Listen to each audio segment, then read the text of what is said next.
دعا کرتے جاؤ گے اللہ قبول فرماتا جائے گا۔ آج امت کا بنیادی مسئلہ یہی ہے، ہماری غذائیں وہ حرام پر مشتمل۔ محبوب کائنات صلی اللہ علیہ وسلم فرماتے ہیں، فرمایا 3 چیزوں کی ضمانت تم دے دو، 3 چیزوں کی ضمانت تم مجھے دے دو، میں تمہیں جنت کی ضمانت دیتا ہوں۔ یہ عام ضمانت نہیں ہے، یہ رحمت کائنات کی ضمانت ہے۔ فرمایا تم یہ وعدہ کرو، اپنے اوپر لازم کر لو، 3 چیزیں اگر تم میں آ گئی ہے نا تو میں تمہارے ساتھ جنت کا وعدہ کرتا ہوں۔ یوں سمجھو فقط دخل الجنہ، تم جنت میں داخل ہو گئے ہو گئے نہیں ہو گئے ہو، یعنی اتنا یقینی معاملہ ہے۔ محبوب سے پوچھا گیا حضور یہ بتائیں وہ 3 اعمال کون سے ہیں جن کے کرنے کے بعد آپ جنت کی ضمانت لے رہے ہیں؟ محبوب فرمانے لگے پہلا عمل، فرمایا من اکل طیبا، جب کوئی شخص، جتنے میرے امتی ہیں یہ عہد کر لیں کہ جب بھی کھائیں گے حلال کھائیں گے، اور آج کل کے دور میں حلال کھانا بہت مشکل کام ہے۔ آپ کوئی بھی چیز اٹھا کر دیکھ لیں حرام کی آمیزش ضرور ہے۔ جائیں کہاں؟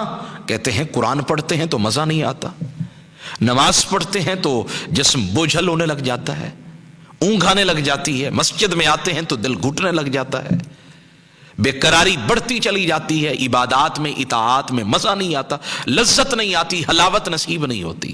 مجھے بتائیے حلاوت کیسے نصیب ہو؟ جب پیٹ میں لقمہ حرام کا ہے تو پھر حلاوت کیسے نصیب ہو سکتی ہے؟ فرمایا من اکلا طیبا، جس بندے نے یہ عہد کر لیا کہ وہ جب بھی کھائے گا حلال کھائے گا، حلال کے علاوہ کچھ نہیں کھائے گا، فرمایا پھر دیکھو اس کے نتائج کیسے نکلتے ہیں۔ حضرت سعد بن ابی وقاص رضی اللہ عنہ حضور کی بارگاہ میں کہنے لگے حضور میرے لیے دعا کرے، اللہ مجھے مستجاب الدعوات بنا دے، اللہ کرم نوازی کر دے، جب بھی میں دعا کروں اللہ میری دعاؤں کو قبول کر لے، حضور مجھے بتائیں مجھے کیا کرنا چاہیے؟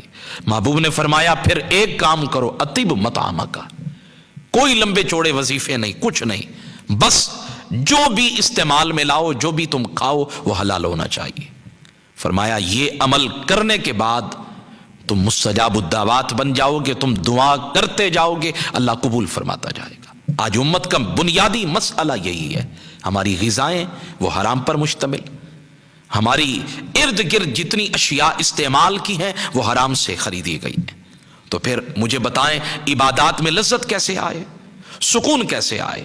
اور رحمت کائنات صلی اللہ علیہ وسلم فرماتے جب بندہ حلال کھاتا ہے تو اس کے نتیجے کے اندر ایک اور صفت انسان میں پیدا ہوتی ہے، یا پھر انسان کا جھکاؤ اس طرف ہوتا ہے۔ فرمایا وہ ہے رحمت کائنات صلی اللہ علیہ وآلہ وسلم کی سنتوں پر عمل کرنے کا حرص، جذبہ۔ اور بھائی مال کا حرص ہوتا ہے، زیادہ عمر کا حرص ہوتا ہے، اچھی گاڑی کا حرص ہوتا ہے، بہترین گھر بنانے کا حرص ہوتا ہے، ہر چیز کا حرص ہوتا ہے، لیکن یہ سارے حرص برے ہیں۔ اچھا بہترین حرص کیا ہے؟ فرمایا جس کو یہ حرص ہو، جس کے اندر یہ جذبہ ہو کہ مجھے حضور کی فلاں سنت پہ بھی عمل کرنا ہے، مجھے رسول اللہ صلی اللہ علیہ وسلم کی فلاں سنت پہ بھی عمل کرنا ہے، اور یہ کب یہ جذبہ آئے گا؟ جب حلال کھانے کی عادت بن جائے گی، جب خود بھی حلال کھائیں گے، بچوں کو بھی حلال کھلائیں گے، کھلایا حرام کا ہے، پہنایا حرام کا ہے، خرچ کیا حرام کا ہے، اور پھر چاہتے ہیں کہ کردار حسینی ہے، بچوں کا کردار حسینی بن جائے، کام تو یزیدیوں والے کیے، تو پھر کردار حسینی بچے میں کیسے آ سکتا ہے؟ آ سکتا ہے اگر تم اپنے رزق پر، اپنے معاملات پر توجہ دینا شروع کر دو۔